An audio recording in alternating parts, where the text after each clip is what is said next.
नमस्कार, स्वागत है आपका अपने YouTube चैनल मार्गदर्शक में। मैं राजेश पांडे। आज जिस टॉपिक पर बात करने जा रहा हूं वह है कर्मयोग। कर्मयोग, ज्ञान योग और भक्ति योग, तीन योग के विषय में हम लोगों ने पिछले वीडियो में आपने बात किया था। इससे पहले हम लोगों ने बात किया था कि दुनिया में जो कुछ भी होता है, कुछ भी अच्छा या बुरा, बिना किसी कारण से नहीं होता है। और दूसरी बात हम लोगों ने की थी कि बिना कर्म किए व्यक्ति को कुछ नहीं मिलता है। वीडियो को शुरू करने से पहले हम आप सबों का धन्यवाद कहेंगे, आप लोग का आभार व्यक्त करेंगे कि वीडियो को आप लोगों ने इतने अच्छे तरीके से देखा, सराहा और हौसला अफजाई किया। कमेंट में अपने कमेंट्स दिए कि हमें आगे गीता के ऊपर ही वीडियो बनाने हैं। तो गीता में सबसे पहला अध्याय जो है वो कर्म योग पर ही है। जब अर्जुन अपने धनुष को, अपने आप को पूरे रूप से सरेंडर कर देता है कि अब हम युद्ध नहीं कर सकते हैं, तब वहां कृष्ण जी ने उन्हें संदेश दिया है कि कर्म योग, कर्म करते जाओ, कर्म पे तुम्हारा अधिकार है, फल पे नहीं। फल पे भगवान खुद अपना अधिकार रखे हैं। हम किस कर्म को करेंगे, कैसा फल हमको मिलेगा, ये जानकारी हमको नहीं हो सकती है। हमारे हाथ में केवल हमारा कर्म होता है।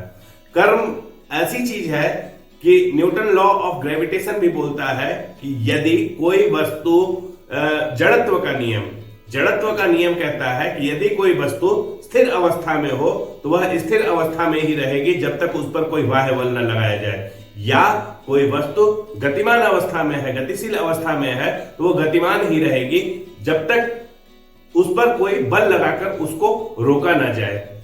उसी तरह से हमारे पास वर्षों से हमारी कोई वस्तु है, वो रखी हुई है। हमारी कोई एक कलम दराज में रखी हुई है, वर्षों से रखी हुई है, वो तब तक नहीं हटेगी जब तक हम उसका स्थान परिवर्तन न करें।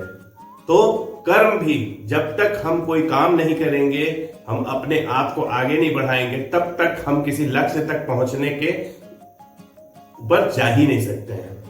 कर्म योग के बाद दूसरा जो योग आता है वह है ज्ञान योग। ज्ञान योग, कर्म हम करते जाएं, लेकिन यदि हमको उसका नॉलेज ही ना हो तो क्या हम किसी लक्ष्य तक पहुंच सकते हैं? तो कर्म योग के साथ साथ मनुष्य में ज्ञान योग का भी जरूरत होता है कि ज्ञान योग, जैसे खेत में हम लोग बीज डालते हैं। खेत में बीज डाल देने के बाद क्या बिना ज्ञान के, बिना नॉलेज के पौधे उग जाएंगे, फसल हो जाएगी? नहीं होगी, क्योंकि कब समय पे उस पे खाद डालना है, कब समय पे पानी डालना है, ये सारी जानकारी होने के बावजूद कर्म तो हमने किया, बीज तो हमने डाला, लेकिन क्या नॉलेज के अभाव में वो बीज पनप पाएगा? तो ऐसे भी हम लोग जिंदगी में कई कार्य करते हैं, लेकिन कई बार ऐसा होता है कि हमको कार्य से असंतुष्टि होने लगती है। क्यों? क्योंकि हो सकता है कार्य को सही तरीके से, पूर्ण जानकारी से नहीं किया गया हो, जिसकी वजह से वो काम पूर्ण रूप से फला नहीं। और ये दोनों कर्म में, कर्म योग और ज्ञान योग की दोनों की आवश्यकता होती है। कर्म करते करते यदि हमको ज्ञान नहीं है तो भी हमारा कर्म उतने ढंग से नहीं पनपेगा। तीसरा होता है भक्ति योग। भक्ति योग वो होता है, भक्ति योग का निश्चित अर्थ जो होता है वह होता है समर्पण। जब हम अपने आप को किसी कार्य के प्रति समर्पित कर देते हैं, मतलब हमारे अंदर समर्पण भावना होनी चाहिए कि हम समर्पण भावना से यदि कार्य को करना शुरू करेंगे तो ही कार्य जो होगा वो पूर्ण रूप से संपन्न होगा। उदाहरण के तौर पे यदि हम देखें तो एक बच्चा किसी किताब के एक पेज को 2 घंटे में पढ़ता है और उसी पेज को दूसरा बच्चा 5 घंटे में पढ़ता है। क्या फर्क है दोनों में? क्या ये 2 घंटे वाले का बुद्धि बहुत तेज है? कुछ परसेंट, कुछ हद तक ये बात हो सकती है कि उसकी बुद्धि जो होगी वो तेज होगी, लेकिन दोनों में अंतर यह है, जो 2 घंटे में एक विषय को पढ़ता है और जो 5 घंटे में उसी विषय को पढ़ता है, उन दोनों में अंतर होता है समर्पण का। उसका उस सब्जेक्ट के प्रति समर्पण जो होता है वो ज्यादा अच्छा होता है। वो समर्पित होकर उस सब्जेक्ट को पढ़ता है, जिससे कि जल्दी से जल्दी उसका नॉलेज उसको हो जाता है।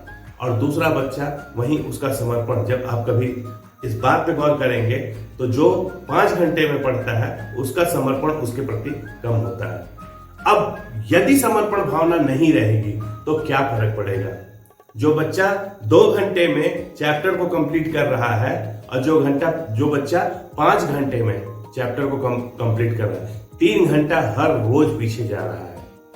3 घंटा हर रोज पीछे जा रहा है। यदि 70 साल की जिंदगी है और 3 घंटे को यदि हम सदुपयोग नहीं कर पाते हैं तो हम कितने पीछे रह जाएंगे, ये सोचने की बात है। तो सब चीजों का निचोड़ ये है कि हम कैसे अपने आप को अपने लक्ष्य पर पहुंचाएं।